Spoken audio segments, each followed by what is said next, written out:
Welcome to another episode of Builders, Budgets, and Beers. Today, we are joined with our good friend, Julian Miller from NS Builders up in Boston, Massachusetts. Today's episode is going to be for the more operationally minded contractors of America. The individuals that know how to get work done on a job site, get product put up very efficiently, but might not have as strong of a comfort or confidence when it comes to financials.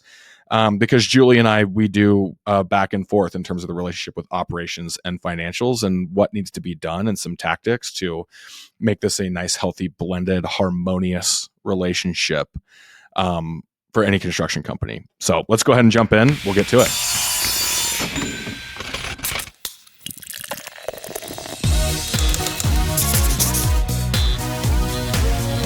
All righty, Julian, we are live. Dude, super happy to have you on the show. Thanks for jumping on. Yeah, great to be here, Reece. Always a pleasure. Awesome. Okay, so for the listeners today, we have Julian Miller. He is the Director of Operations for NS Builders. Before I just tell everybody your background, Julian, go ahead and fill in the gaps and let the listeners know who's going to be talking to him today. Yeah, I've been in the construction business for close to 14 years now. Started out in commercial, doing super large infrastructure projects and laboratory buildings, multifamily stuff. Fast forward, got burnt out in the commercial sector and wanted to pursue the high-end custom home building world. Jumped right into a custom builder locally in Boston. My wife and I ended up moving to Northern California.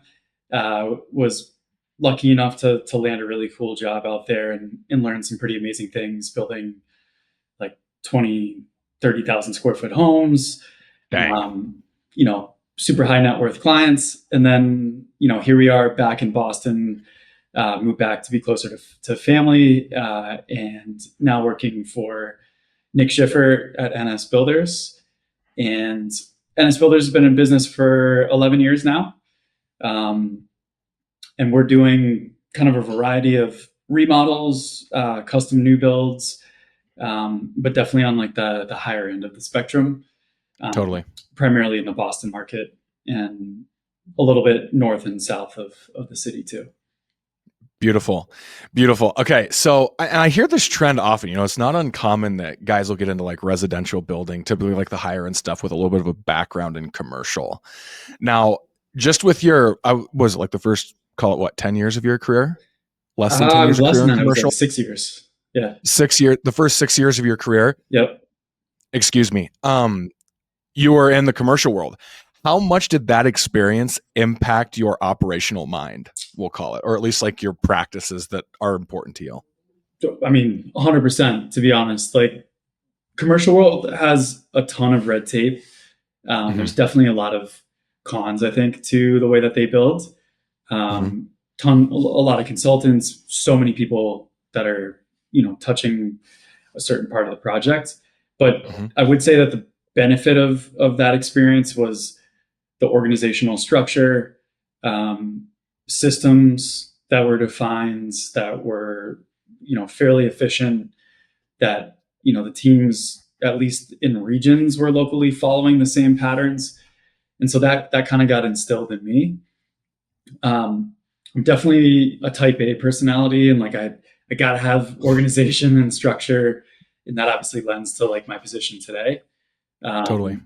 But yeah, it's played a huge role in what we're doing here at NS Builders, and trying to be forward thinking in terms of the new technology that's out there, both for financial, but other tools for takeoffs and 3D scanning. Starting to do some prefabrication offsite as well. So lovely. Yeah, massive. I love it. Totally. Okay. So, and that makes all the sense in the world, right? I mean, you've got infrastructure projects, large buildings, you've got dozens, hundreds of trades working all in the same time.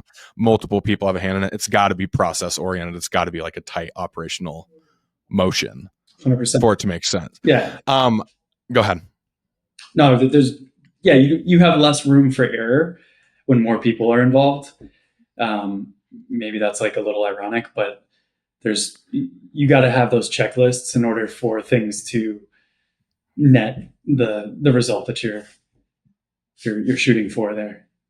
Makes total sense. Makes total sense. Okay, so and with that said, like net the result that you're looking for. I want to focus on, obviously, with the nature of the podcast being around project financials.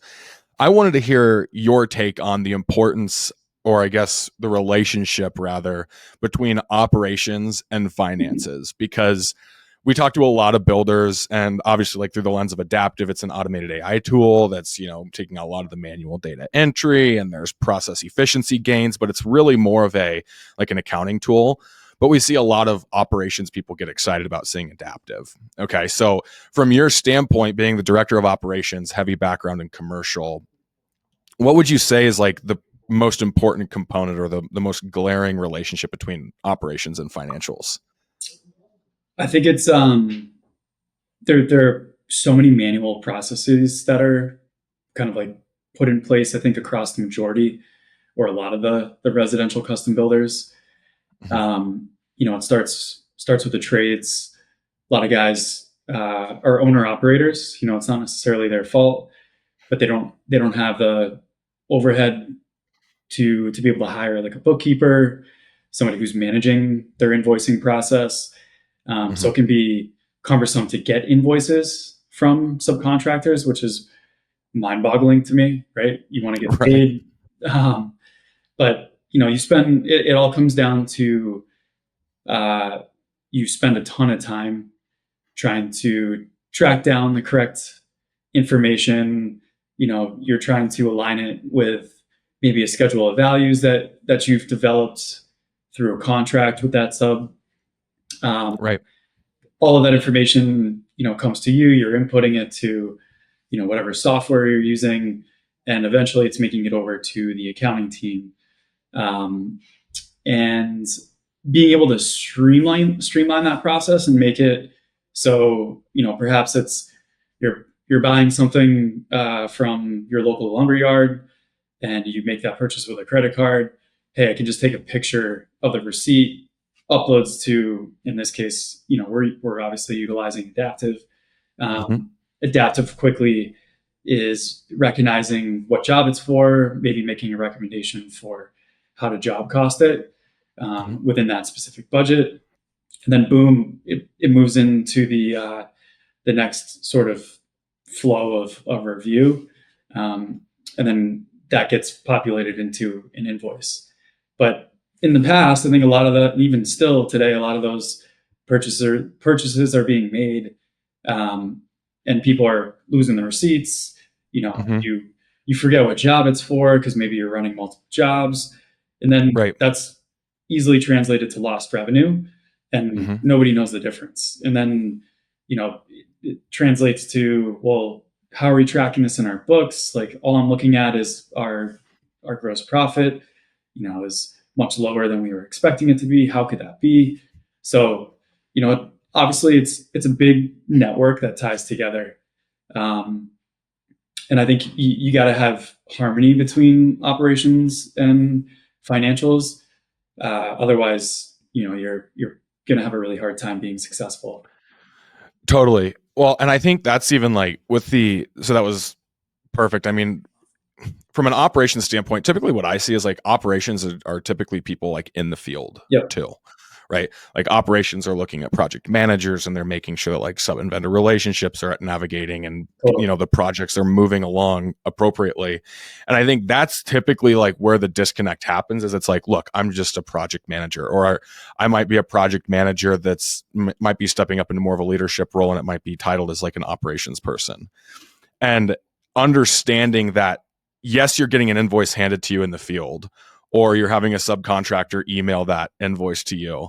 Like, knowing that the flow and every step of an invoice sitting in your inbox for a day, 2 days, 3 days longer than it needs to, or gets lost, is going to be impacting, due dates on bills, or terms for early discount fees, 100%. Or even just getting that individual paid in a timely manner to maintain a relationship. It's all hand in hand. So I see a lot of builders and operations people, they're starting to get more interested in like speeding up that process as a whole, but there still can be like this disconnect of like, it's going to get paid, or it's not that big of a deal. Mm-hmm. So like, where would you say you've seen like the biggest benefit or impact coming, like considering your background, even adaptive aside, if adaptive was in that play, but like, what have you seen like the biggest operational enhancements that you guys have made, and how has that impacted financials?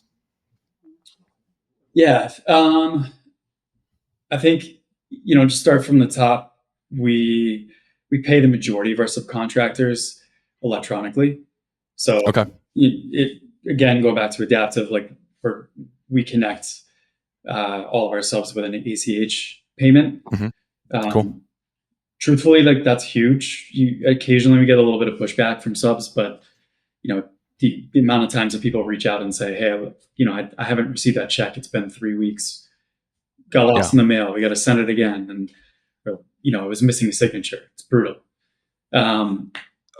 If I don't ruin your train of thought here, do you want to keep going? Or can we dig on that? Go for it.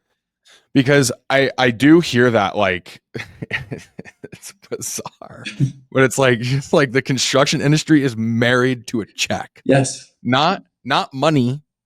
Right. It's the check. Yeah. The physical check. Yep. Why is that? Why? I don't know, man. I literally got a text today from a sub who said, "Hey, been having issues with checks showing up in the mail.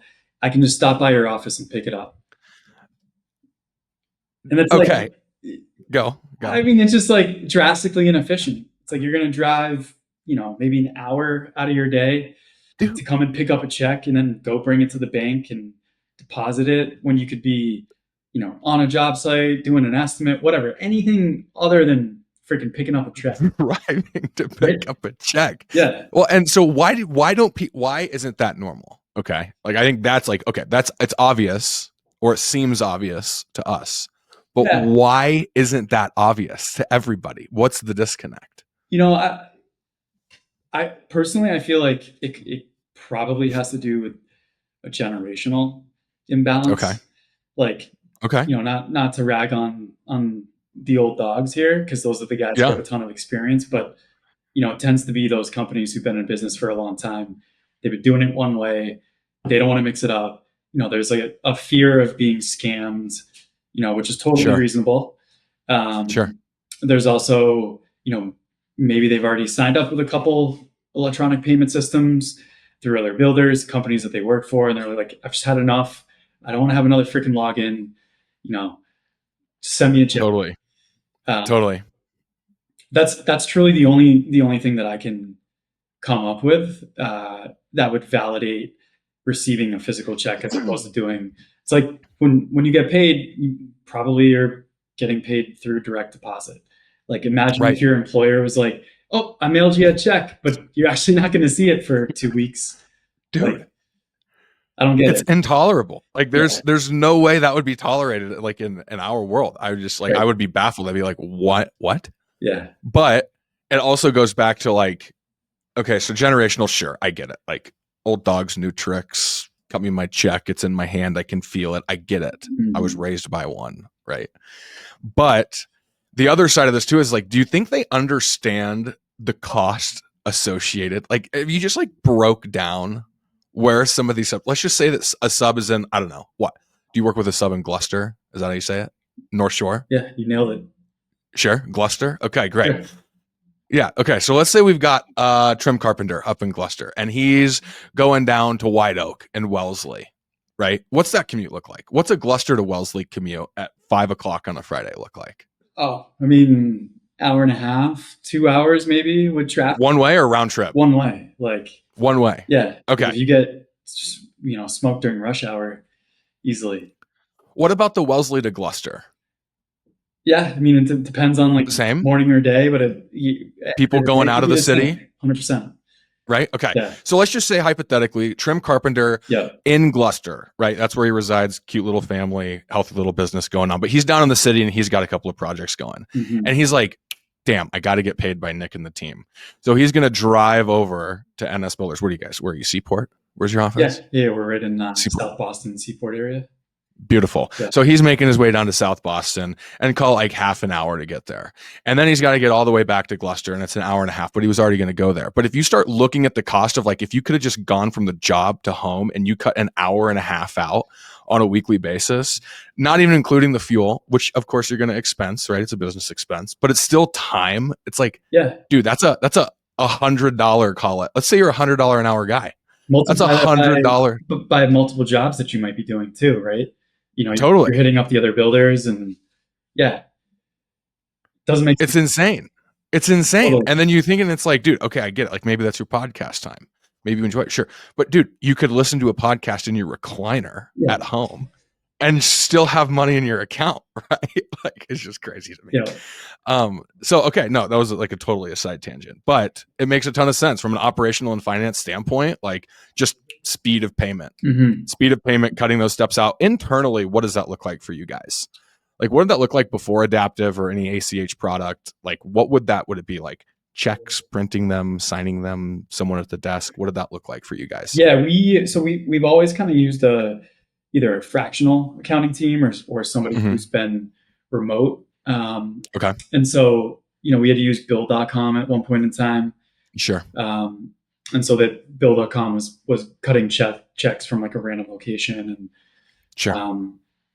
So it was being managed by the financial team that we had. I'm sure at one point Nick was probably cutting checks and physically like handing them to people or mailing them out. But yeah, that's no longer the case. Like everything runs through Adaptive, and I would say 99% of our subs have signed up, and super easy to like track. And you can send them a snapshot. Hey, this hit your account. They also get a notification. They can see when it's coming. So, I think it's peace of mind for them. Cool. Okay. So you guys have almost just been like, and knowing you and Nick over the years, like you guys are very forward thinking, like very tech driven, efficiency process type people. So that makes sense. Okay. So I think, and before I cut you off, I wanted to stop you. Like I didn't want to ruin your train of thought, but I think there was a second piece that you were going to be talking about. Getting subs paid in a timely manner is like a huge one for you. But I think there was another piece that you were going to dive into.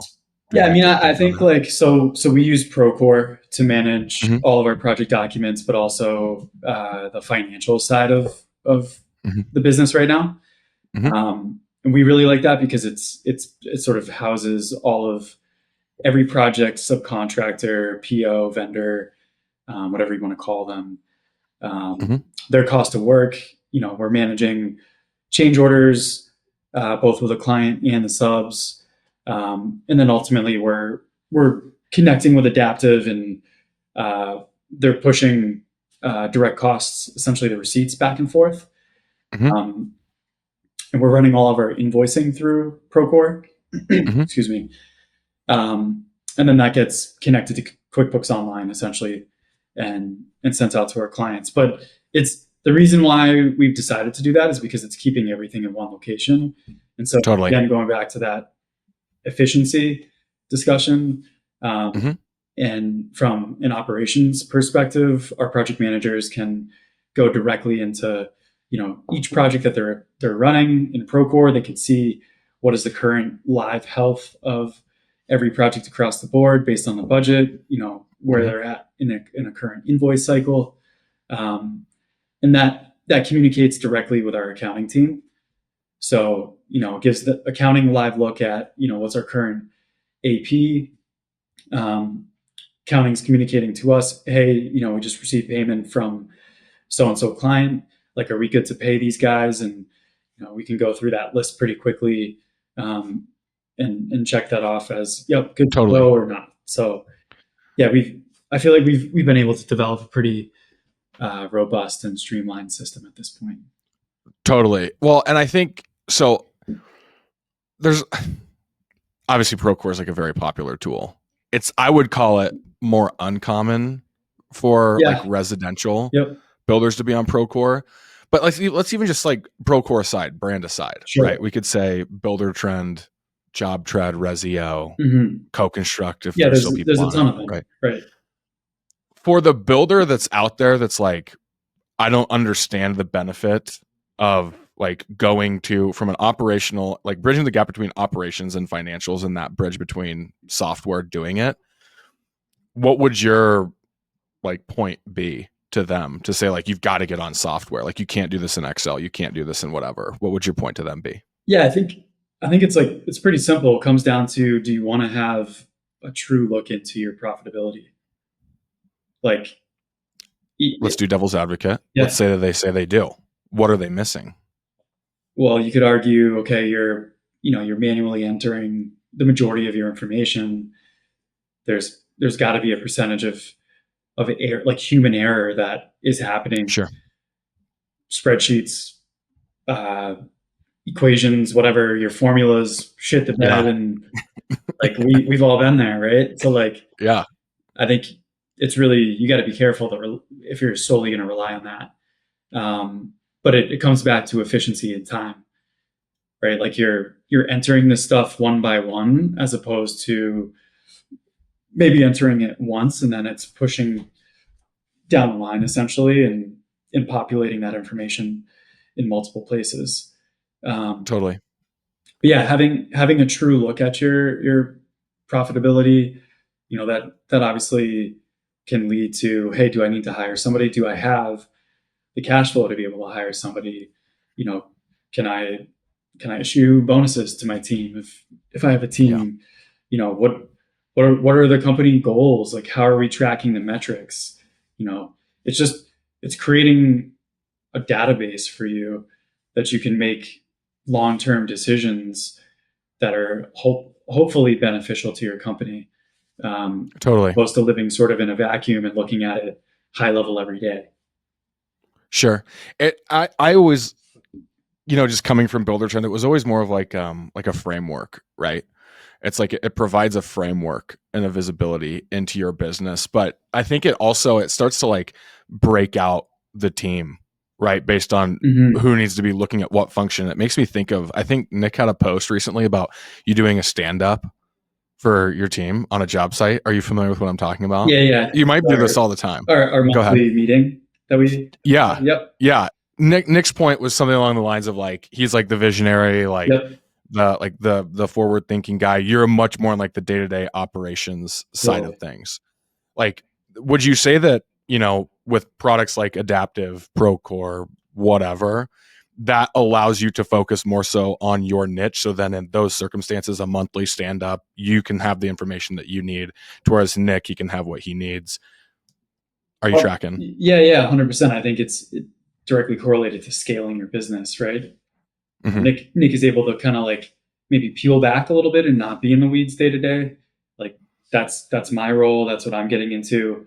But then he Right. has the ability to zoom in on each project, because all of that data financially on each project is getting populated daily in Sure. some way or another.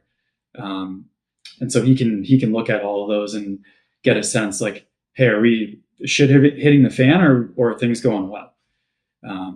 Outside of just sitting down with myself or Tim, our controller, and trying Mm-hmm. to decide, like, are we having issues on projects or not?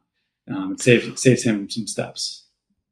Well, and I think that probably goes like you bringing up like the is shit hitting the fan comment. Like that happens a lot in construction, right? A lot of fires need put out. For sure. And would you say that, like, I think efficiency is one thing when builders think, especially like through the lens of Adaptive. Well, I've already got someone that's doing this. What's the time savings on this actually? Is it that important? Like the work's getting done? But the efficiency of having information to make decisions. What's your take on that? Like, sure, like we're saving time. Like, sure, we're saving the trim carpenter from Gloucester from having to drive to Yeah. the city, right? To pick up. But that's like even more so is like, dude, the immediacy of information to make better decisions is a huge one. We call it profit erosion. But do you have any thoughts on that Yeah, I in love that. I terms of like, mean, immediately what comes to mind is like being able to have that live look at a budget, right? right? And maybe a client's like, hey, how are we doing with our budget? Like we try to provide like a monthly kind of updates. Here's a look. See, here's where we have Mm-hmm. savings. Here are some overages, et cetera, whatever. But if a client in passing is like, which has happened, hey, do we have any savings left on like the cabinetry line item? Like we didn't do a certain scope. Oh, Mm-hmm. I'm not really sure. Let me look at it, get back to you. Like, okay, well, now I'm realizing that I didn't process like an invoice or a receipt, and it's not Dude, captured in yeah. value. I mean, and you could communicate like an entirely incorrect value, or Right. you start building assuming that you have this extra cash that you don't, Right. essentially. So yes, 100%. Well, and dude, okay, so that's through the client lens, right? Yeah, Like, and dude, in like luxury building, like brand is everything, yeah, right? Brand, quality of product, like all that stuff is like pinnacle. They're like they want a great experience, right? But even internally, right? Like the profit erosion side, you'd made the comment earlier of like, if you're not taking pictures of receipts or you're not tracking costs, you just use the example of, did I invoice them for AP that we had? yeah, And like, is it showed up appropriately? right. Like, dude, we have a partner down in Dallas, Chloe Brown, Wildest Dreams Consulting. She does like operations and like financial consulting. Okay. She did a case study using Adaptive. She was able to uncover $5 million in unbilled cost Wow. from one of her clients, and that was like over the course of like whatever his career or business or Sure. whatever. That's But insane.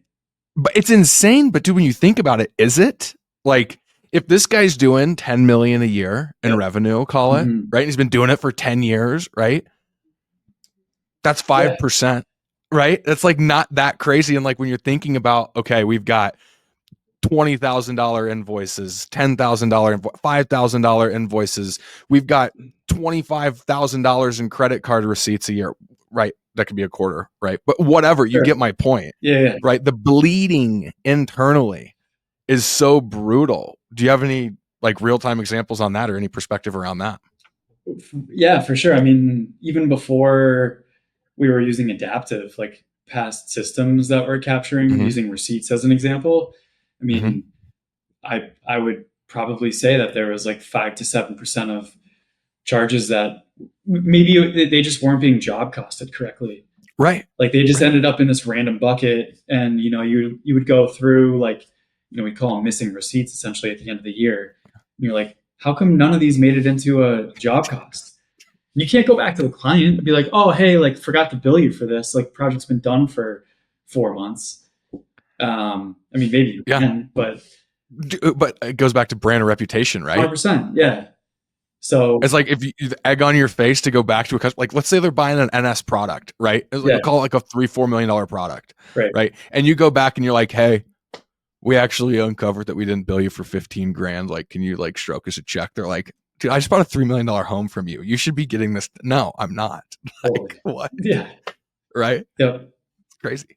So yeah, I mean, there's definitely many Go ahead. examples, and even sub invoices that get sent to, maybe Yeah. it wasn't the PM, it got sent to another person on the team and got left in an inbox, or they were on vacation, whatever, right? Like, there's no centralized place for those invoices to go, no clear contact defined. That stuff is going to get missed, Totally. and your profit erodes. Profit erosion, baby. Profit erosion. Yep. Dude, yeah, no, I think like obviously like just to kind of like recap here, like paying subs for sure. Like I'm bullish on that. I think it's like a very low hanging opportunity for builders to adopt, very low friction, whether it's Adaptive or any other product for that matter. Like getting to ACH is advantageous. For both parties. More immediate pay, better relationships, more clarity, better documentation, Yeah. less fraud risk, right? A lot of that stuff. But I'm more fascinated with like the internal efficiencies, the process gains, because I think a lot of people, they get sold, builders, not just people, builders get sold a lot of software that's going to save them a lot of time and a lot of money, right? And then the builder's always stuck there like, what is this actually saving me, right? And you start to think about the internal intricacies of, okay, we might be like cutting someone's hours in half of doing this. That's exciting and fun, but the slippage, to use a construction term, Yeah. So in technical. cash. What's that? Super technical. Yeah, exactly. But you think about all the stuff that you miss, and Yeah. that's where it's like those are big numbers. And a lot of guys, they just like chalk it up the cost of doing business, and it just doesn't have to be that way. Yeah, no doubt. And I think one of the, like, things that people either they don't appreciate or they don't recognize is, like, regardless of what system you have, I don't care like how efficient it is, you got to put in the time to set it up for how you want it to Totally, operate. And totally. and it's never easy to make a transition between softwares and, flip your operations upside down.